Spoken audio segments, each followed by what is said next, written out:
Salut à tous, j'espère que vous êtes bien, que la famille se porte bien. Aujourd'hui on va se voir une petite pépite. Hein.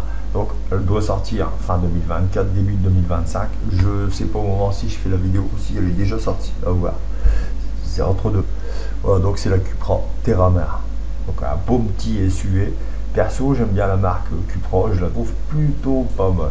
On va se voir un peu là, on est sur le site de Cupra évidemment pour démarrer, c'est plutôt intéressant de voir un peu ce qu'ils nous proposent. Donc on est à 272 chevaux et 121 km d'autonomie électrique. Bon, on va regarder les crédits, ça va pas nous aider des masses. Alors le SUV sportif qui procure des expériences émotionnelles intenses. Donc alors, déjà, il est pas mal je trouve. L'intérieur, Cupra, franchement l'intérieur il est au top. La grosse tablette, toit panoramique, et il est déjà pas mal, hein. En taille, en termes de taille il est pas mal. Bon. Qu'est-ce qu'ils nous promettent d'autres? 272 chevaux, ouais bon, ça on a vu. Franchement de design il est pas mal. Alors en couleur il nous propose le gris, enfin, ce gris là, le black, full black comme ça, avec les petits liserés cuivrés là, sur les jantes, c'est plutôt pas mal. Le gris là, mais en proche du noir. Le blanc, en blanc il est pas mal aussi. Et le bleu il est beau. Il est beau le bleu. Ouais, non, mais des belles couleurs. Alors, il nous propose, si vous voulez aller jeter un œil en réalité augmentée, vous scannez le QR code, vous faites pause sur la vidéo, vous scannez le QR code et let's go, vous êtes dessus. Avec votre mobile, bien sûr.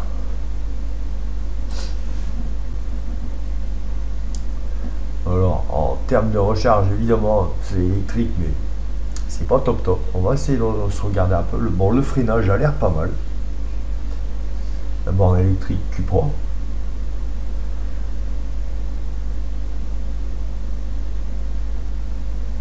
Alors le capot long, mettre en avant le capot long, les jantes disponibles en 18, 19 et 20 pouces. Alors faites attention quand même parce que quand on est sur du 18, 19 et 20 pouces, en termes de prix de pneumatique, ça va commencer à piquer. Hein, quand je dis piquer, ça veut dire que ça va être assez haut en termes de tarif. Donc on est en CO2, on est à 140 grammes par kilomètre, donc on est en critère D, bof. Le moteur c'est un 1,5 litre ETSI hybride. Et puis après on va aller voir le reste ailleurs, parce que là, évidemment, ils veulent vendre leur modèle. Donc nous voici sur la centrale, on va se voir parce qu'il y a plusieurs modèles.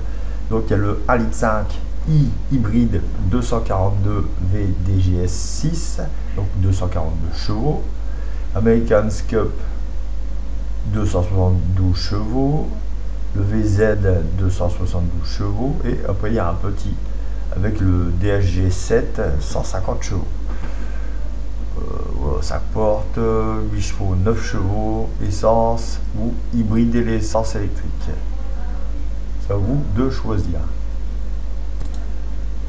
En termes de prix, on est à partir, donc voilà, commercialisation à partir de octobre 2024. Mais je crois qu'il y a eu un petit décalage, donc ça va être ici là. Donc à partir de 55 600 €. Donc évidemment c'est la version la moins chère à ce prix là. Hybride rechargeable SUV traction avant. Consommation 17,7 kW par heure pour 100 km. Ouais. Bon, le CO2 on l'a vu juste avant. Vous voyez, 204 chevaux, c'est pas la version la plus performante. C'est pour ça que le prix à voir selon le modèle que vous allez prendre. Évidemment, si vous êtes intéressé, vous allez dans un concessionnaire qui vend du Cupra et voilà. Vous voyez, les prix ils sont pas encore. Voilà. Là, j'ai 47 500 à voir. Donc là, je le fais sur un modèle 3D. Toujours pas mal de voir un peu comme ça. Bon, en termes de calandre, c'est plutôt pas mal. Face arrière, il y a un bon petit diffuseur hein, qui est plutôt intéressant. Bon, la pointe comme ça, c'est typique de Cupra. Hein, la pointe dans le haillon au niveau des fers, c'est pas affreux. Ça va. En termes de ligne, ouais, c'est un bon petit SUV. Hein. Voilà, le design il est comme ça. Hein. Là, on voit en modélisation, c'est beaucoup plus simple de voir, je trouve. Alors, vous voyez un petit peu les lignes. On voit plus les lignes en modélisation comme ça en 3D.